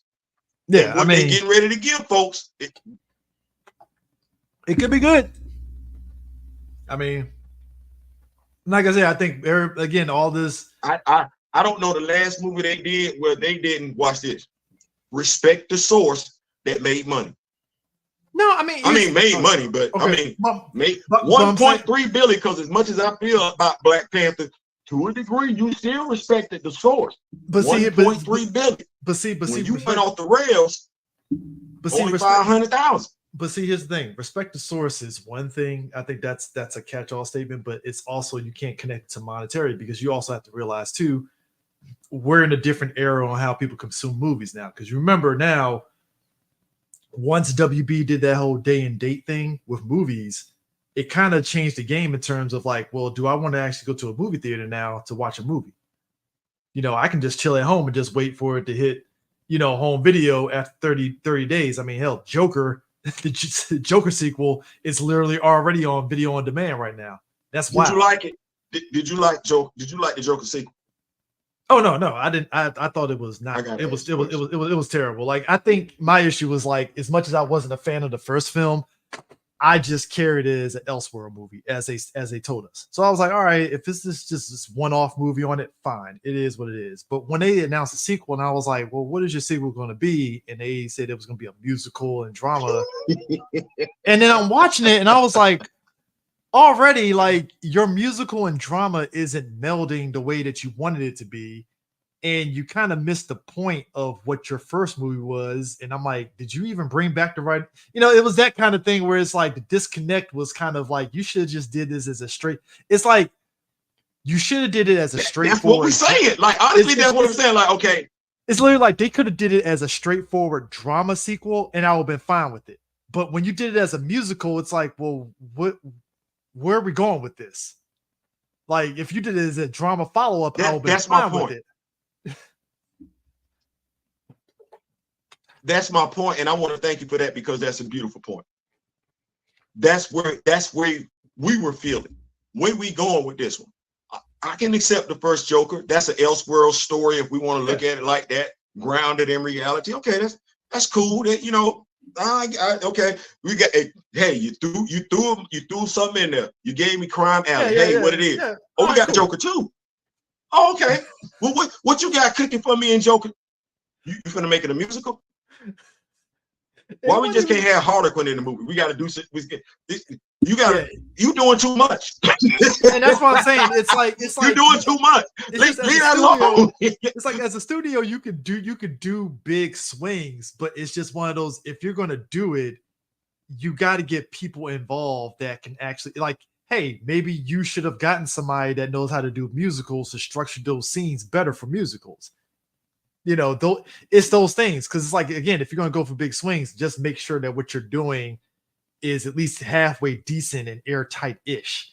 Because otherwise, your big swing is going to end up in a way kind of like throwing people off. Like, I get what you're doing, but like, what is this? And that's what I'm saying when it comes to the dynamics of how people are watching these movies now, going back to that, I think it's less like you went off reservation, so the people responded. I think a lot of people just don't see not just the Marvel Studio films, but just movies in general, not worth their time to go into theaters now because it's like, well, I'll just wait to home video. And it's also too, and I put the onus on Marvel Studios on their movies.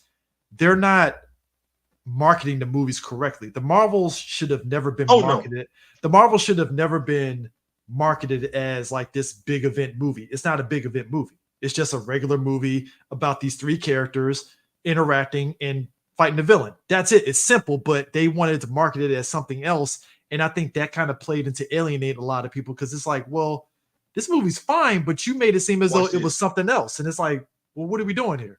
Here's what wind up happening. Now, it's me as a comic book fan. The nuance factor, 1-to-1 representation. Okay, you give me Captain Marvel. Well, why is Carol Danvers in this movie and not Monica Rambeau? Like, what are we doing here? Like, if it's Carol, that should be Miss Marvel, Warbird, something like that. Binary. What we doing here? Then you get the movie. Now, we take for granted sometimes that us as Black fans, we're the only ones pissed off about the representation of Black characters. No, comic book fans get mad, period. Yeah. So then you got Maria Rambeau, but no Frank Rambeau. So now you doubling down on alienating the comic. Then you got Marvel. He a dude? He a female now? Yeah. That was a mistake there too. Can I keep pissing off? and that was my thing. And it's wild too, because with Marvel, it's like when I watched the last season of What If, they did a better job of giving us a Marvel that was kind of in line with the comics. And I think that was my issue with the first film. It's like you could have really shown us more Marvel and her being a mentor to Carol in a way to make us care about her dying and why she kind of sees Marvel instead of I'm blanking out on the name. Was it Supreme Intelligence, I believe?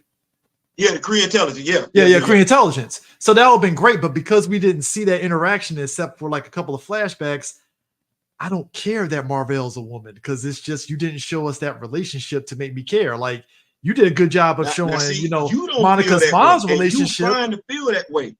Yeah. You feel that way and you okay. But these characters go back to the 60s. Yeah. Carol had a crush on Marvel. That's why she chose the name Marvel. Actually, Marvel was in a fight. Actually, this scene actually plays out in Avengers Earth's Mightiest Heroes on Disney Plus. Yeah. So folks can see it right there. If you a comic book fan, folks talk about DEI, woke. No, woke is black. If it ain't black, it ain't woke. I wish folks would stop saying that. But you had folks sitting there like, wait a minute, it's too much going on here. The Black father is missing. The male character, who's to a degree responsible for the lead having their abilities, because the explosion transferred his powers to her. So we just don't want this character to have, we don't want Carol associated with any men. We're gonna low-key imply that her and Maria Rambeau might have the comic book fan is the one that's looking at that and like, you know what, I'm good. And it pisses them off, so they erroneously have an issue with Brie Larson. To your point, the Marvel should never have been built like it was. Hell, two of them characters shouldn't even been in that damn movie, to be perfectly honest with you. But that's what I'm saying. That's just my take. Oh, I know. No, I feel you. It's just, I think that it was necessary just in a sense, and that probably bought into why they try to build it as like this bigger movie that it was, because you have these three characters and stuff. But it's like you have to know your characters and know their limits. Like, that's my biggest issue with Sony and Morbius. It's like Morbius as a character, unfortunately, has never worked good by himself, because Morbius only has like maybe a couple of miniseries, but they don't do well. But that character works when you put him with other characters. That's why he's on the Midnight Suns. That's why you pair him up with like Blade or something like that. That's what makes that character work. And I think it go back to the last Ant-Man movie. The reason why those first two movies worked was because you put that character in just small scale sort of situations, and it worked. When you put that character in a situation where it's like you're going to have him fight King the Conqueror, I get it, but like, that's not his wheelhouse. That's not his wheel. Like, if you sold the movie as Ant-Man versus MODOK, that works way better than Ant-Man versus Kang, because it's like, no, Kang is an Avengers like threat here. Like, you don't just, if you're gonna throw anybody at him, if you say Iron Man versus Kang, I'm like, all right, I can see that, but you put Ant-Man versus him. Like, here's what's funny. Yeah. You sit up here, not you.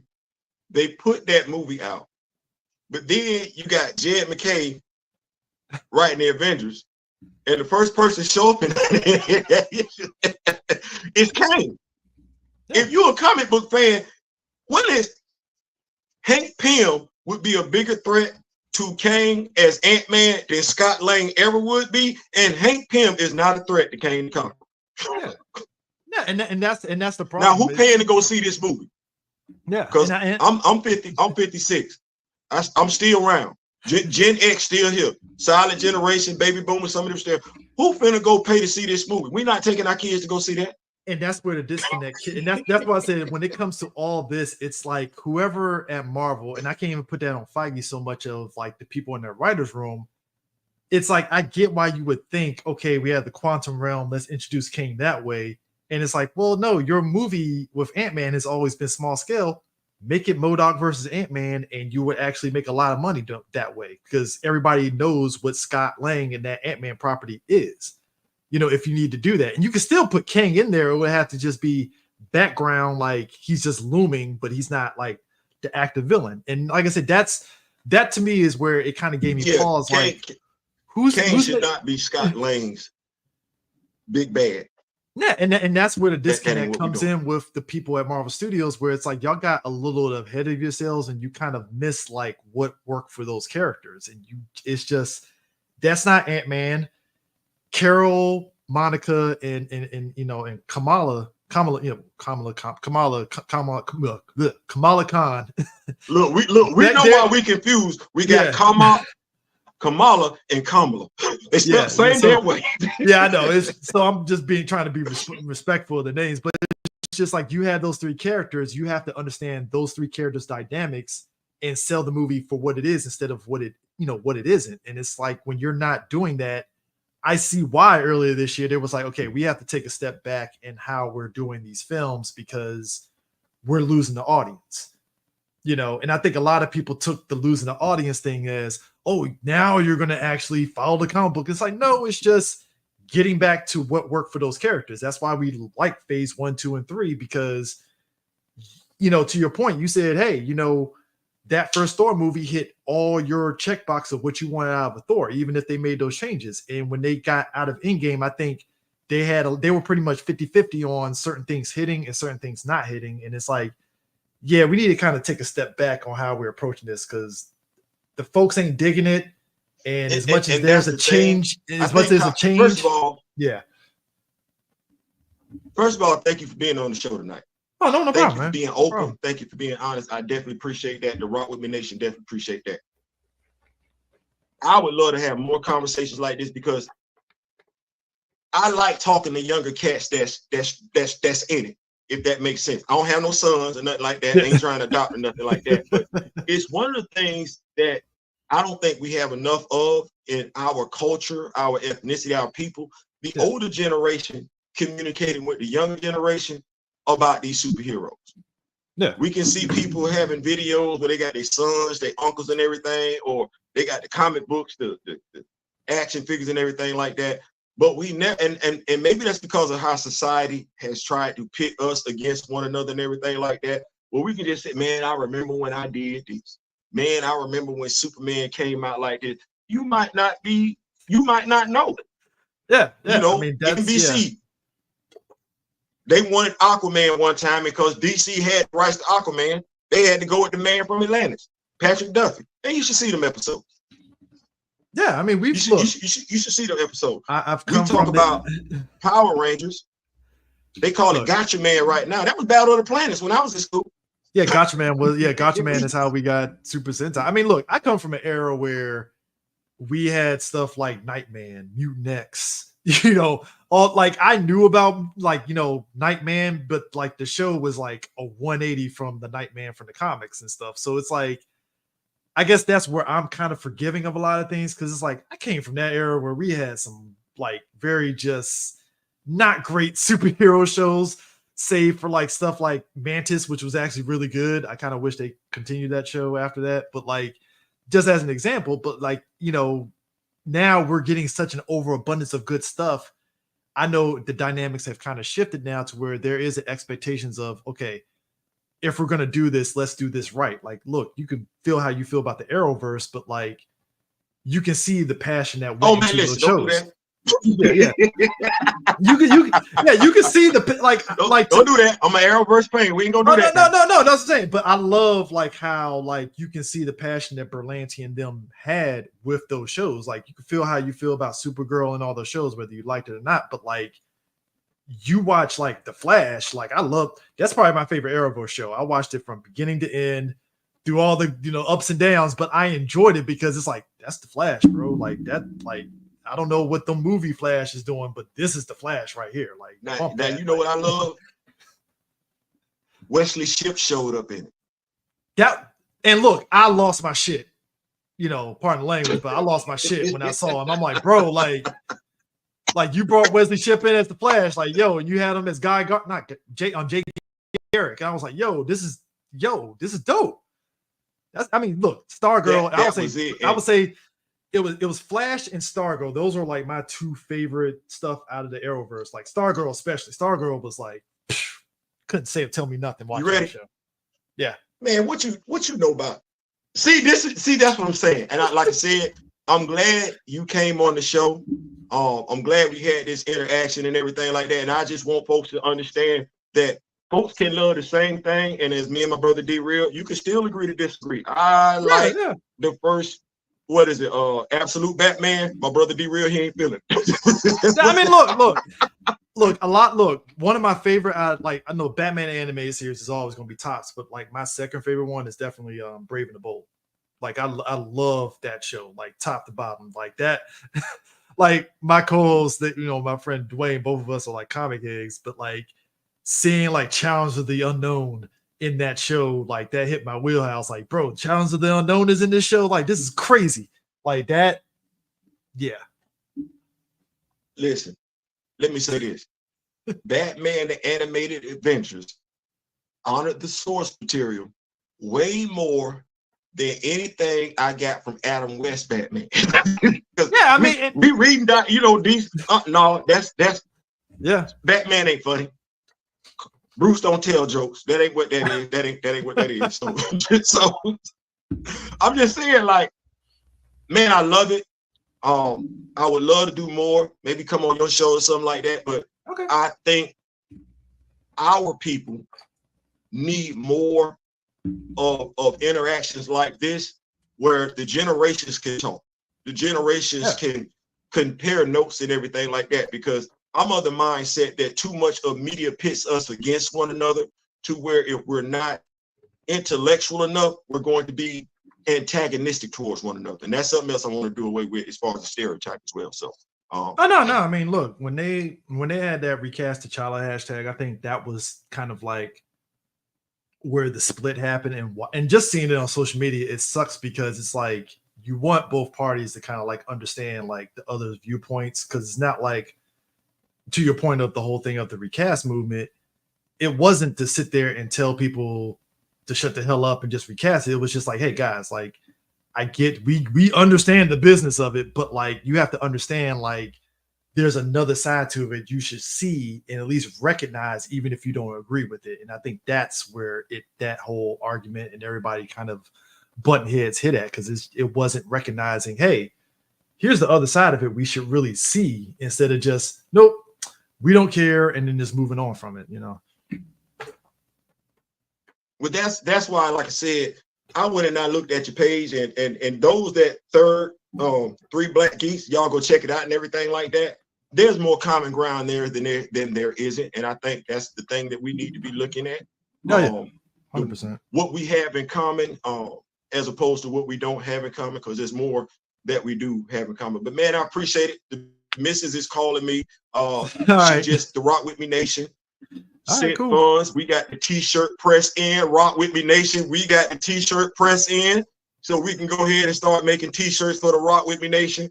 1-800 Black Hero and 38 Hot Productions t-shirts and everything like that. So just want to let y'all know we are going to do that. Tell folks where they can go see you at, man. Tell everybody where they can go see you at. Yeah, you can go to our we're on YouTube, Three Black Geeks. You can just search us up on YouTube and you'll find all our videos and stuff. We're constantly I'm putting up all of our interviews that we did at Powermorphicon and also at Otakon this year that we did. And we're also on all the podcast apps and stuff, Spotify, Apple, Apple Music, and all the places that you can listen to podcasts and stuff. But we do weekly live shows, usually like on Thursday and Fridays, our main show, and then some of the stuff like our sports show, which we are doing this week as well, that we do weekly. So yeah, YouTube and any other app that you listen to podcasts, you should find us at. Okay, well, man, you doing it big. I'm trying to be where you at. I'm trying to get on your level. That's all good, man. Listen, once again, man, I appreciate you for stopping by. We got to do this again. I'm following you on Twitter. That is what that is. And so we're going to keep it doing what it do and everything like that. Thank you for coming out. The way I like to end this is that in memory of the late, great Don Cornelius from Soul Train, Chadwick Boseman, we are getting older, so we got to take care of ourselves. Tomorrow is not promised. On behalf, y'all see it? He right there. On behalf of CJ to the Rock With Me Nation, I wish each and every last one of y'all love, peace, and so we out. Peace out.